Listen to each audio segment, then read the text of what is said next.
What is up, clean freaks and filthy friends alike? Filthy Dan coming at you once again for my first ever film ranking, rather than my usual film discussion. Now, for those of you who have been following my channel, y'all know that I've spent the last couple of weeks reviewing the Nightmare on Elm Street franchise. And with that review series in the books, I figure what better way to put the franchise to bed than to rank them from my personal worst to my personal best. And remember, this is my opinion.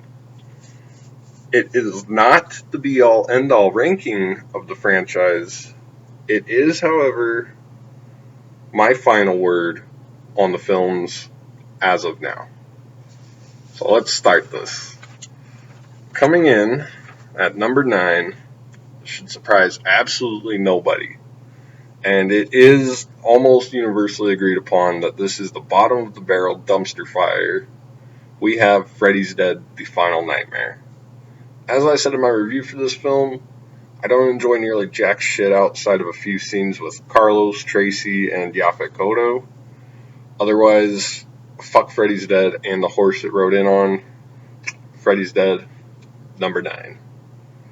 Our runner-up for least favorite Nightmare on Elm Street film is going to be the abysmal Nightmare on Elm Street 5, The Dream Child.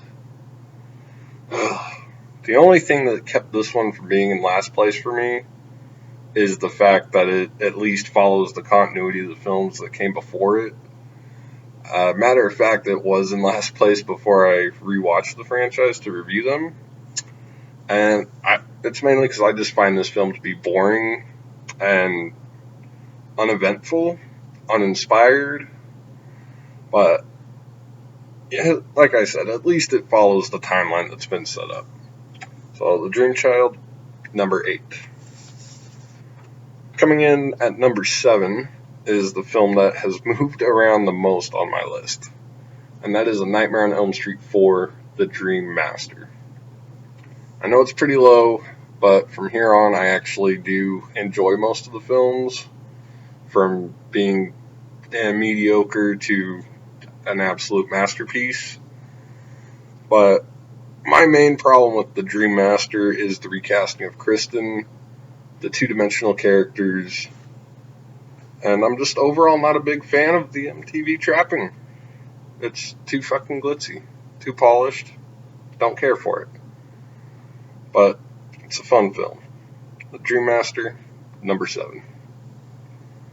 Now, this might be too high for some of y'all, but what the hell. Coming in 6th place, we have the 2010 remake. Now, while I find this to be just as frustrating as The Dream Master, I put this one here mainly because I prefer the darker tone. As I said, I don't care for the glitzy MTV trappings of Dream Master, but, it's mid-tier at best for me. So, the Elm Street remake, number 6. And, moving on to the smack middle, we have a face-off of the century that is Freddy vs. Jason. And while as a film, it's just kind of whatever. It's not a great film by most any standards. But it works well as a story within the continuity for the Elm Street side of things. It follows the Friday the 13th canon pretty well if you follow it from Jason Goes to Hell, which is where it does pick up from there. It does bring the two together nicely. It was probably one of the better things we could have gotten out of it, all things considered. And plus, my personal nostalgia for this film may have something to do with its placement. But, it's probably also one of the funnest films in either franchise. We'll see where it lands whenever I cover Friday the 13th. But here, Freddy vs. Jason, number 5. Now, here's where the ranking gets a little hard. And with that bad joke out of the way, we have A Nightmare on Elm Street 2, Freddy's Revenge. Cracking the Top Half. This is another one where it wins out with its nostalgia value for me. I really enjoy this film. The possession angle is unique among the franchise, and Freddy's just awesome looking in here. It has some solid supporting players. So for those reasons, Freddy's Revenge, number 4. And at this point, my top 3 are pretty predictable. No surprise, they are the 3 films that Wes Craven's name was attached to. And going home with the bronze medal, we have Wes Craven's New Nightmare.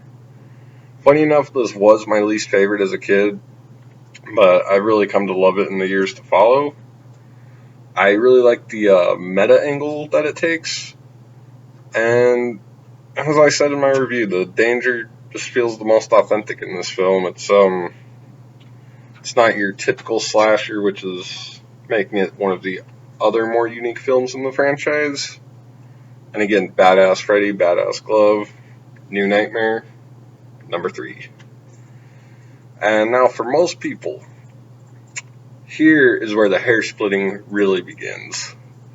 But for me, the choice is pretty simple, and without any further pussyfooting around, we have A Nightmare on Elm Street 3, Dream Warriors, at number 2.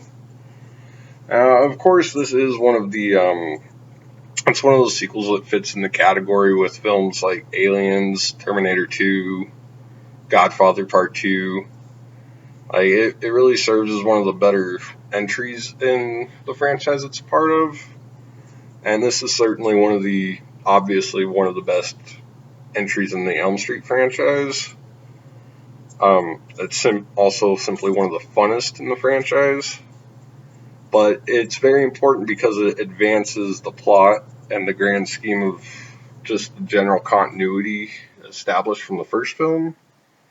And it sets up nicely the 2 films that would follow it, The Dream Master and The Dream Child.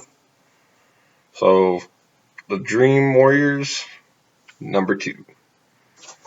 And, without any further ado, drum roll.